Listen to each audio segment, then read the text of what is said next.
ஏதாவது திடீர்னு மறந்து எதையாவது எங்கேயாவது வச்சுட்டேன்னா அதை யோசிச்சுட்டு கூட என் மைண்டு வந்து வேலை செய்யுது. அப்படியே பிளாங்க் ஆயிடுவேன். எங்க கையெடுத்து குடிச்சு நின்ன இடத்துலயும் உண்மையே ப்ரே பண்ணுவேன். நம்ப மாட்டேங்குது. நான் அப்ப சொல்லும்போது கூட்டம் வருது.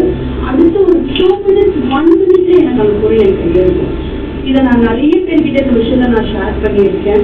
இவங்ககிட்டயும் ஓடி வந்து சொல்லுவேன் இந்த மாதிரி ஆச்சு அப்படின்னு. அவங்க வந்து சந்தோஷம், தெரிஞ்ச விஷயம் தானே, அம்மா கிட்ட எது கேட்டாலும் உடனே பண்ணிடுவாங்க. ஸோ எங்கள் லைஃப்லையும் எங்களை அடுத்தடுத்த கட்டத்துக்கு கொண்டு போகிறது அரைக்காசம்மன் தாய் தான். ரொம்ப பவர்ஃபுல். இங்கே உள்ள வரணும்னாலே நான் ரொம்ப பயந்து வருவேன். ஏன்னா அவங்க கிட்ட வரும்போது ரொம்ப சுத்தமான எண்ணத்தோட வரணும். நம்ம மனசுல ஒரு அழுக்கு இருந்தால் கூட அவங்க ஏற்றுக்க மாட்டாங்க. ஸோ அந்த அளவுக்கு நான் அந்த வைப்ரேஷன் இங்கே ஃபீல் பண்ணியிருக்கேன். கண்டிப்பாக எல்லாரும் குடும்பத்தோட உண்மையாக அந்த கோயிலுக்கு வாங்க.